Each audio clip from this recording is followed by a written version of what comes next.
But by the time we made it through, Jeremy had called it. He was like, we need to not make any more stops and just go straight to the hospital.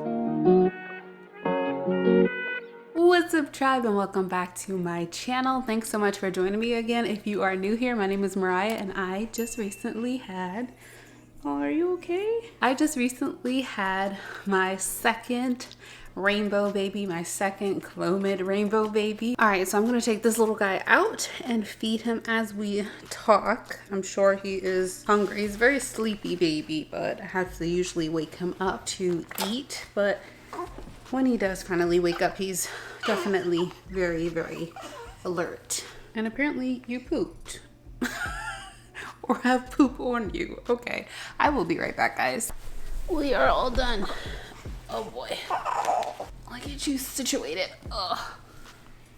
Take this one off. Okay, so where to even begin? The last part of my pregnancy, physically, I didn't have any complications or anything like that besides the sciatic nerve pain, the reflux, generally speaking, my back hurting, things of that nature. For the most part, it was pretty smooth sailing. What you guys didn't know is that we actually had an induction scheduled, and we had it scheduled. They told me I can schedule it anywhere after 39 weeks, but we had it scheduled just due to the fact that you guys know I go to Walter Reed Hospital that is in Bethesda, Maryland. It's a military hospital, and I go there because I've received all of my specialty care there, and plus with the military, obviously insurance and TRICARE is covering everything. But we mainly went there because that's a hospital that I trust the most and have gotten all of the best care from. So of course I wanted to deliver there as well, and because they are so far away, we went ahead, and the doctors always thought it was best to just go ahead and put something on the calendar. That way we wouldn't get in a position where we were either still in Jersey or further away and I went into spontaneous labor and there was a rush or a pressure as to whether or not we were going to make it all the way down there or in time. Also, there's a nursing shortage, so in order to have my bed actually secured and to know for sure that I would be able to deliver at Walter Reed, that was also necessary for me to schedule the induction and then be able to call the morning of to ensure that they actually had room for me before showing up, because there was a chance that I was going to be diverted to another hospital. I did find out about 2 weeks before giving birth that because of me being high risk and having complications just holding on to a pregnancy, I did have a doctor tell me that more than likely I wouldn't be a case that would get diverted, and they would basically prioritize keeping me at the hospital over someone who was either not high risk or less severe. But in any event, we went ahead and scheduled the induction. So in my 37th and 38th week of pregnancy, I basically started feeling like waves of contractions. So I kind of slowed down on everything. I put myself, generally speaking, on bed rest and just was like, I'm just going to chill out because I don't want to have this baby sooner. I would rather him stay in as long as he needs to. So I slowed down on doing everything. Rain and I had a lot of movie days and a lot of days where we just kind of chilled out. And then we actually all went and stayed at my parents' house for a week because they're about an hour closer to the hospital. So we did that all the way up through induction day. Then induction day came. In the morning of induction day, I actually started having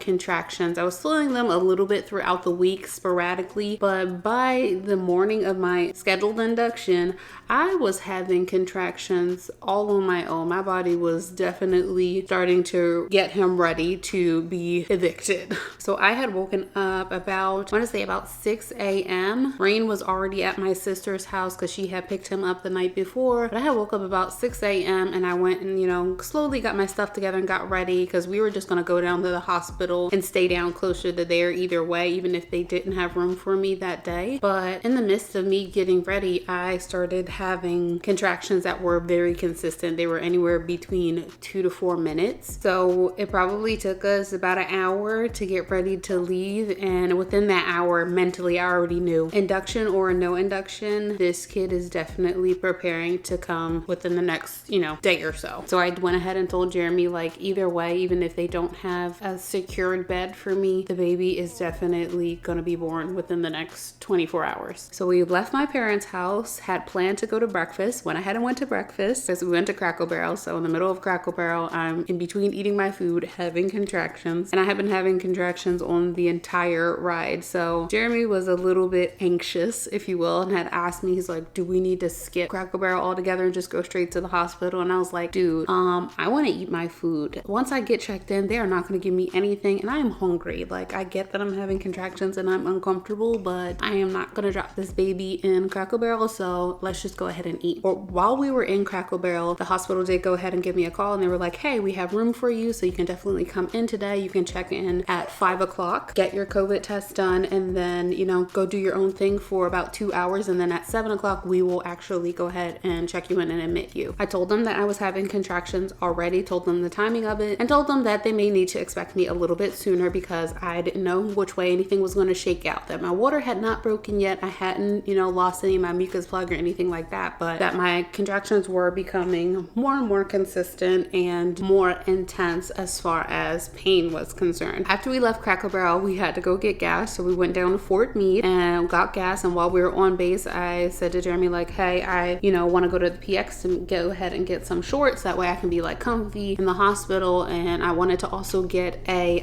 stress ball to squeeze because I didn't bring anything from the house. So he literally pumped gas, and once again, while I'm having contractions, I walked into the PX and we were looking for shorts, so I bought 2 pairs of shorts and then looked for a medicine ball, couldn't find one, so we wound up buying racket balls. But by the time we made it through, Jeremy had called it, he was like, we need to not make any more stops and just go straight to the hospital, because I was definitely taking my time, like breathing and mentally getting into that mode of like trying to really work through contractions without distraction, so to speak. And I guess that was kind of different this time than it was with Rain. With Rain, my water broke. It was the middle of the night. I won't say panicked, but we were in a rush to get going, be it that my water broke and my contractions were coming so close together and were so intense. But this time I feel like contractions for longer, and they started in the beginning of the day. So after probably about an hour or two of having those contractions, by the mid-morning, I had started to tell myself, like, you need to get into the zone. So I was literally talking to myself in my head all day saying, you can do this, just breathe through it, and then you'll have a, you know, 1 to 2 minute break, and then you'll go into the next one and you will breathe through that one. And I told myself that this pain was temporary. I told myself that in order for him to not be stressed out and for him to get the oxygen that he needed, that I needed to continue breathing and like not tense up, because that's the biggest thing for me, is like tensing up, which doesn't help at all. It doesn't help the pain, not the slightest bit. But I literally told myself, like, Mariah, don't tense up, breathe through it, take slow deep breaths. The pain is going to pass. It's going to come in waves and then it's going to pass. So for hours I have been telling myself this, and honestly I can say that really worked well for me. It put me in a very calm state, and I feel like it was almost its own form of like meditation for me, because like I said, I'm literally chanting in my mind, you are going to get through this. Your body, it knows what to do.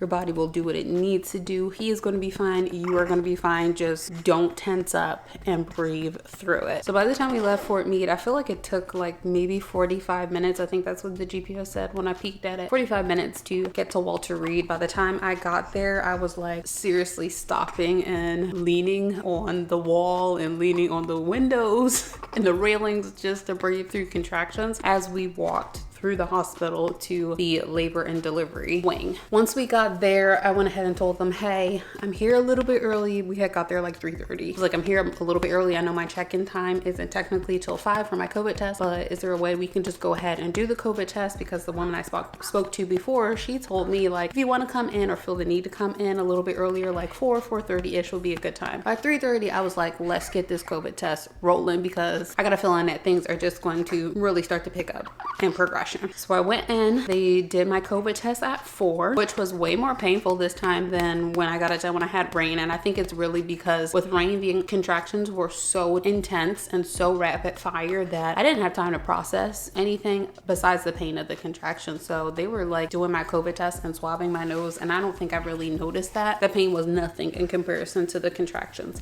This time I was having breaks in between my contractions, so it was like I could feel the pain of the swab during during those breaks. We all know how uncomfortable those tests can be. But went ahead and did that, and they were like, okay, cool. Peace out. See you in 2 hours. So knowing that we had 2 hours to kill, Jeremy had asked like, hey, do you want to, you know, go off base and go get dinner? And I was like, nah, I'm not interested in leaving base at this point. I'd rather just stay on here in case something happens. And I'm really glad that I did, because we decided to go to the exchange, which is not that far of a walk, but I was like, you know, walking will probably help him kind of start to move down and get into position, because he's definitely coming today or, you know, tomorrow for all intents and purposes.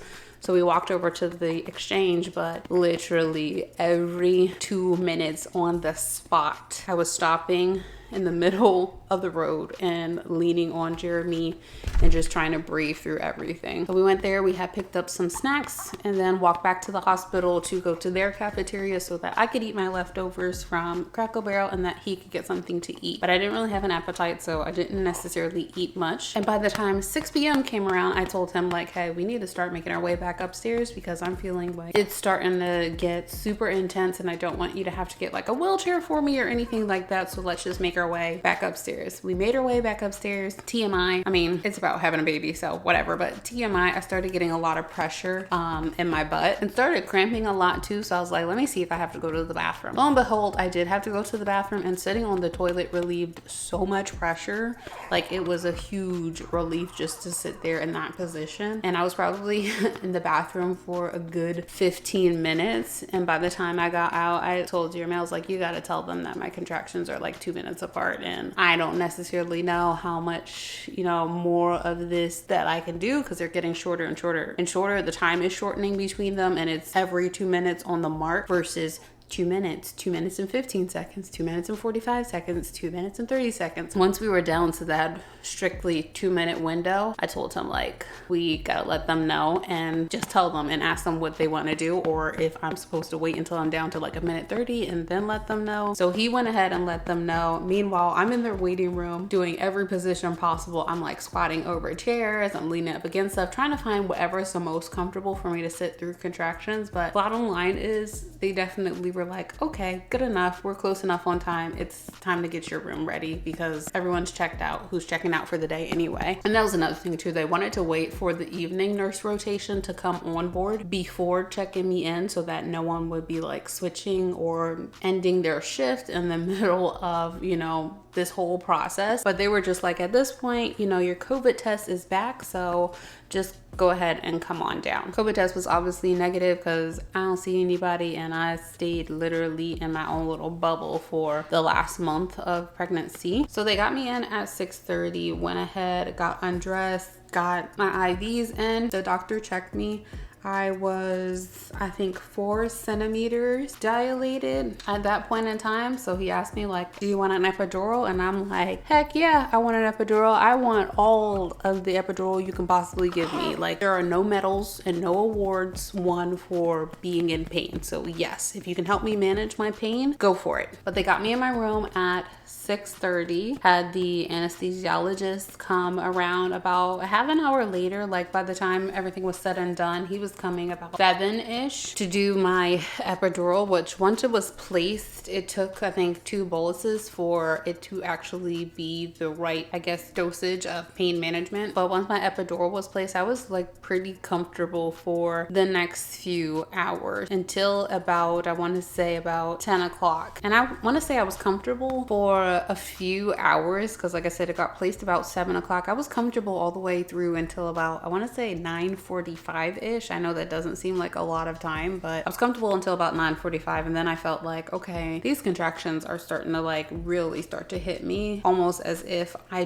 don't have an epidural place or much of one. You know, I'm not getting much medication from it. So I told them that I felt like my epidural was starting to like potentially wear off, and they came and checked the placement of it again, and they adjusted my medication, I think a total of like 3 times. But by 10 o'clock, the pressure was so intense that it didn't even matter anymore, because every time I was getting a contraction, I was not only feeling it here, I was also feeling it like in my butt. And like I said, that pressure was severe. It literally feels like your butthole is about to split in 2 or explode. Mind you, this entire time, my water has not broke and my mucus plug is still intact. So around 10 p.m., the doctor comes around and in, checks me again, and he's talking to me and he's like, hey, you're at a good place. You're about, 6 centimeters dilated, kind of moving sort of towards 7, but he was having like a hard time feeling my cervix, and the baby had not moved down yet. And I never had that experience before. Like I said, I only had experience where my water was already broken and Rain was already down where he needed to be. But this little guy, he was not down in my pelvis. He was still quite high up internally, even though it didn't look like it visually, and my water hadn't broke yet. Still had a full-blown mucus plug that was still intact. Everything was still intact. No bloody show, nothing. So the doctor came in and he's like, so your water and everything is still intact. What would you like to do? Do you want us to go ahead and break your water? And I told him, like, how about we wait? He's like, how long do you want to wait? I said, let's give it an hour or two. And he went for like more like an hour, but I was like, I don't want you to break my water. I would like my body to be able to rest if possible. I would like to try to at least get some rest potentially before having to push him out, because I have been up for so long, because like I said, I got up at 6, but I had been awake since like 4 a.m. So I told him, like, let's just give it time. My body's already doing whatever it needs to do, so let's just go ahead and wait. I would prefer to wait. So he was like, all right, I will give it until 11 p.m. and I'll come back and check again. And if we don't see some more progress via your water breaking, losing your mucus plug, your cervix doing what it needs to do, all that jazz, then we will go ahead and break your water. So I'm literally turned towards the clock and like I'm working through contractions and telling Jeremy like, hey, I just need some more, moral support at this point. I'm starting to get to that point where I need verbal moral support. So Jeremy was just being very like encouraging and telling me that I got this and I'm doing good and everything. And I'm looking at the clock, and of course I'm telling you, like I've told you, this pressure is getting more and more intense, and contractions are about a minute to maybe a minute and 30. But I'm looking at the clock and literally Jeremy starts to hear dripping on the floor. And he walks over to the other side of the bed because he's like, why do I feel like I hear something dripping or leaking? And he initially was like checking me because I was like, I don't think anything has happened yet, like my water didn't break or anything like that. And it turns out that it wound up being the Foley bag was open. There was a valve open, so there's literally like urine leaking out on the floor. So they came in and cleaned that up. But then like not that long after, at exactly, I remember the time, it was exactly 10:47, I felt a pop, like a distinguishable pop internally. And I had asked Jeremy, I was like, I think my water just broke. And he's like, no, like we cleaned up the Foley, the urine and everything like that. And I was like, no, I think my water just broke. Can you check me? So he checked me, lifted up my legs. He's like, I don't see anything. He's like, maybe I see like a little bit of liquid, but not really anything. So he called the nurses and they came and checked me, and they were like, no, you still don't have a bloody show or a mucus plug or anything. So they all left, and I was in my head saying like, I know my water just broke. Like it's impossible for me to have felt that pop and my water did not have broken.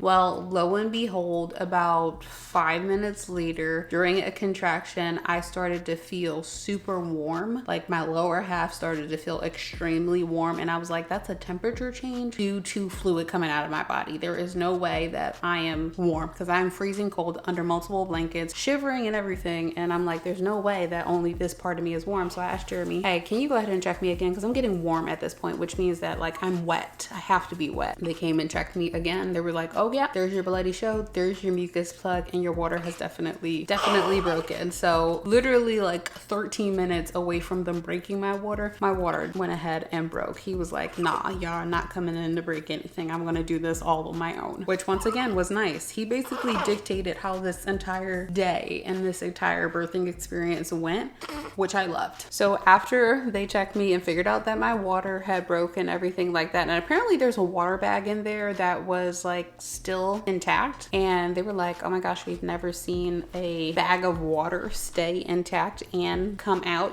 without the baby coming out and everything like that. I didn't really go into detail with them about that and ask them that, but they were like, we've read about it and we've heard about it, but we've never in our experience seen a bag still remain intact and then being already 9, almost 10 centimeters. So they were just like, at this point, we're just going to give you a little bit more time because you're not quite at 10 yet. So so we're gonna just wait it out, and basically it's on you now. Whenever you feel like pressure, like that you just can't take it anymore, go ahead and call us. So at this point, I waited about an hour. I told the nurse a few times, like, hey, I don't feel like, you know, my epidural's doing anything anymore, because I'm like pushing the button and I'm not getting that sense of relief. And she was like, yeah, it's just pressure, so you're not really going to get a whole lot of relief from that piece of it until the baby is essentially out. So about an hour had passed, and then I told them, like, hey, this pressure is getting really, really intense in my butt, so I think we might be ready to get going. They checked me again, said you are at 10 centimeters dilated and you are definitely ready. If you're mentally ready, your body is ready for you to start pushing. So it was after midnight at that point. Once everyone got in the room, all the doctors and nurses were present for both me and for the baby. I told them all, like, look, I need a lot of positive reinforcement. I am a person who am confident, but I do require the positive reinforcement from you guys. So be verbal and give me that. And if I am not pushing correctly, please tell me so that I can stop and adjust what I'm doing to get him out effectively without tearing or anything like that. And once I established that with them, everyone was so encouraging and so good about being vocal and verbal with exactly what I was doing. And like I said, it took me maybe a few trial pushes to figure it out, but once I figured it out, like, I literally could feel him coming through, and it wasn't painful. It's just that I could feel exactly what my muscles were doing and what they needed to do, which is a vast departure from with Rain. With Rain, I was so numb from my epidural. They were telling me to push, and I knew somewhat what I was doing as far as pushing, but I couldn't physically feel anything.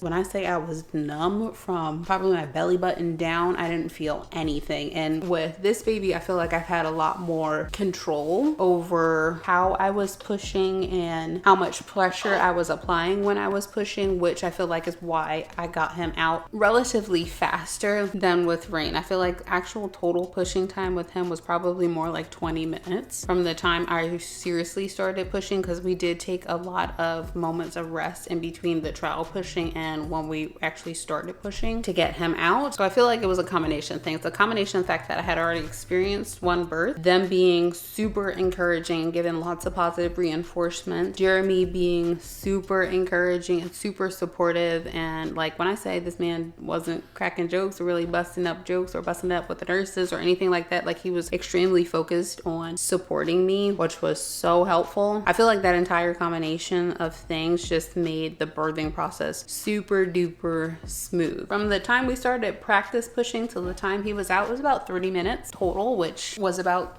16 minutes less than with Rain. Another thing to mention is that the entire time throughout my labor, this guy was head down and face down the entire time until he came out. So he was born sunny side up, which, as you know, or if you don't know, that is not supposed to be how they are born. That is not supposed to happen.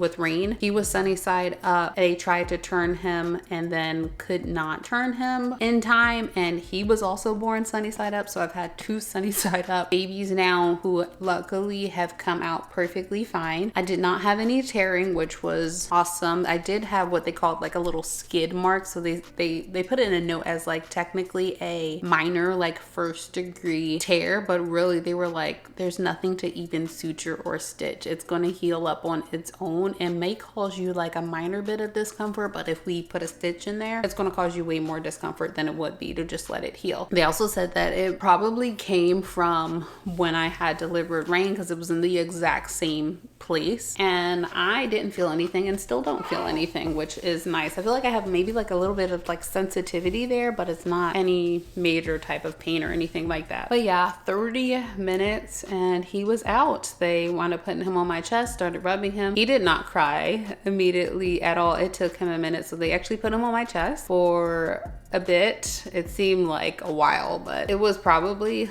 a good, I want to say like 40 seconds of him just being on my chest and then rubbing him, and of course using the bulb to try to clear all the fluid and everything like that, but was not crying. So they took him over to the table to work on him a little bit, and he eventually cried, which was definitely a relief, but I don't feel like there was that panicky feeling because Rain also did not cry initially, and it took him a bit to start crying after being born. But they cleaned him up, brought him back over to me, put him on my chest, and like, of course I bawled a little bit because I was just relieved that he was here and that we were okay, and that whole experience was just so calm and so peaceful and so stress-free. So there was like a huge wave of relief along with some happiness, but a lot of relief and joy that he was, like I said, here, okay, happy. Well, maybe not happy. I don't know if he's still happy to be here, but at least healthy, and that I was healthy and didn't have any complications. Of course, after he came out, delivered my placenta, they said everything looked good with my placenta. But yeah, guys, I had a really nice, calm, supportive birth. Well, guys, rain is clearly up and Jeremy's back there too because he's done working. So I'm gonna go ahead and hop off here. You guys already know what to do. If you like the video,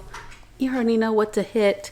If you have any other questions, definitely drop them down in the comments. Laughter is what else I'm running on. Are you laughing back there? Yes. Yeah, and that's what I'm running on. Running on coffee, Red Bull, and humor at this point. Definitely appreciate you guys for sticking around with us and being on this ride and journey with us. And we will hopefully catch you in the next video. You say bye? Bye. You give a little wave bye? Yep, wave bye is good enough. I'll catch you guys in the next one. Bye.